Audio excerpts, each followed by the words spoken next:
طريقتنا الصحبة والخير في الجميع. الرحمن الرحيم. ألا لله الدين الخالص. صدق الله العظيم. İhlas, Allah için ihlas olunca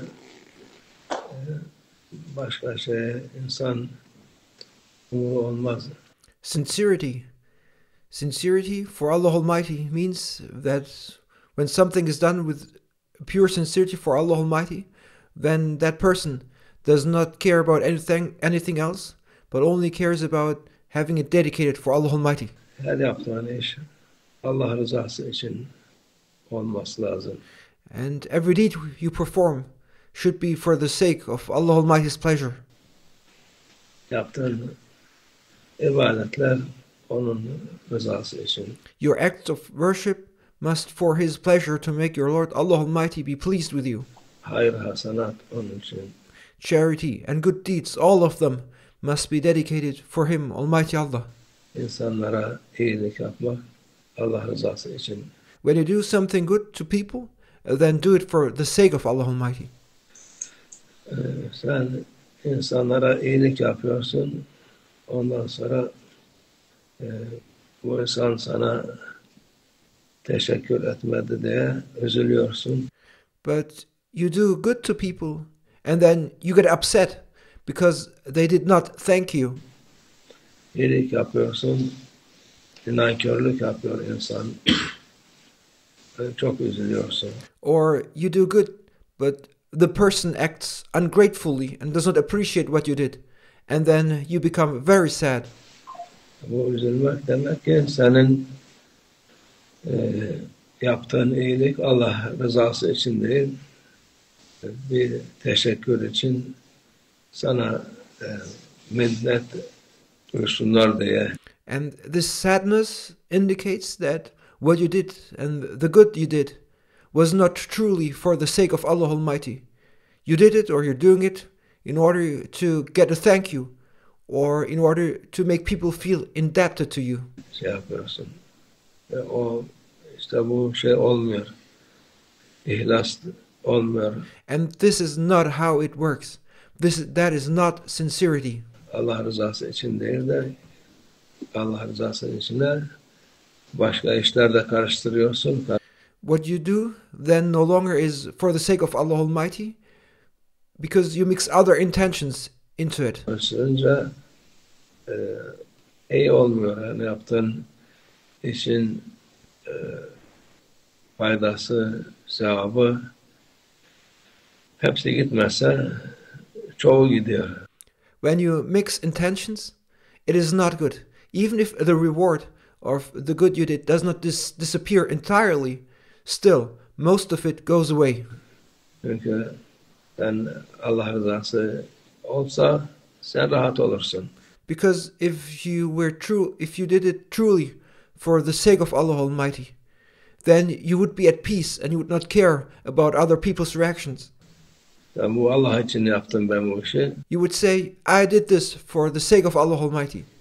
Allah rızası için yapmışım. İster teşekkür etsinler, ister beğensinler, ister nankörlük etsinler, ister şey yapsınlar. O mühim değil. Then whether they thank you, whether they like it, or whether they act ungratefully, not appreciating what you did, it is not important. Mühim olan bu şeyi Allah rızası için, halis muhlis Allah rızası için yaptım. What is important is that what you did it purely and sincerely for the sake of Allah Almighty. Arkasına bakmayacaksın. And when you do something for the sake of Allah Almighty, then don't look back. Acaba ne oldu, ne kaldı, ileride faydası olacak mı yaptığım işin, adam bana yardım edecek mi? You should not wonder what happened. You should not ask yourself if it will be beneficial for you in the future, or if the person you helped will help you in return. İnsanlar bana teşekkür edecekler mi, bana minnet duyacaklar mı? We should not worry if people will thank you later or feel gratitude towards you.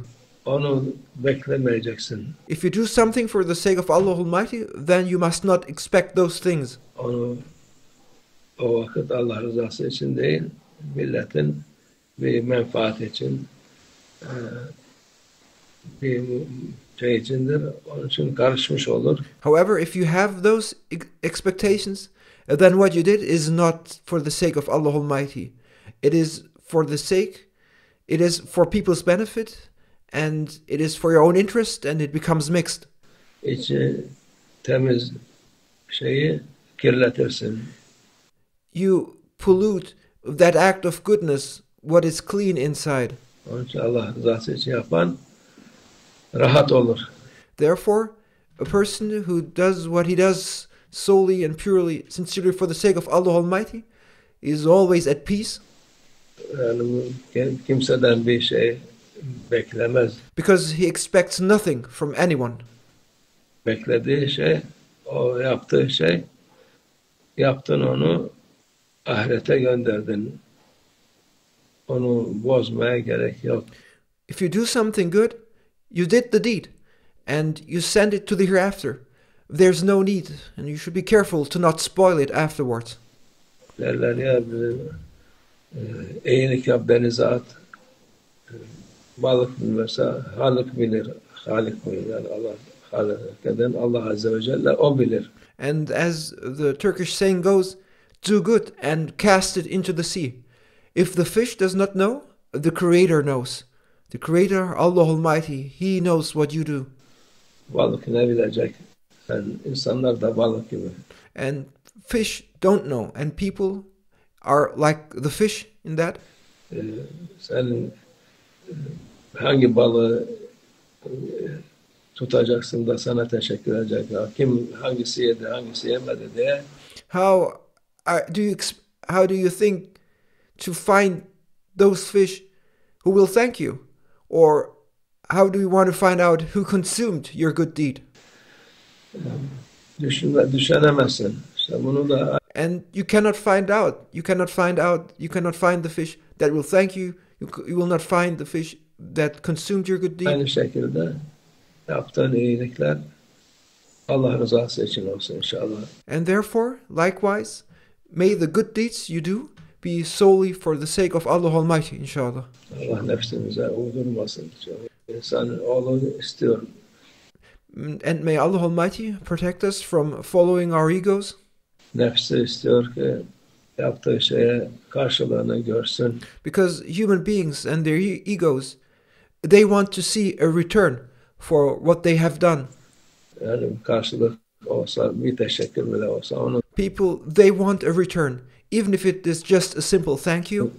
İster onu ister teşekkür etsinler, ister etmesinler. But in reality, whether they thank you or not, it does not matter. Ama teşekkür etmek tabii insana Allah rızası için olunca Allah'a teşekkür etmiş olur.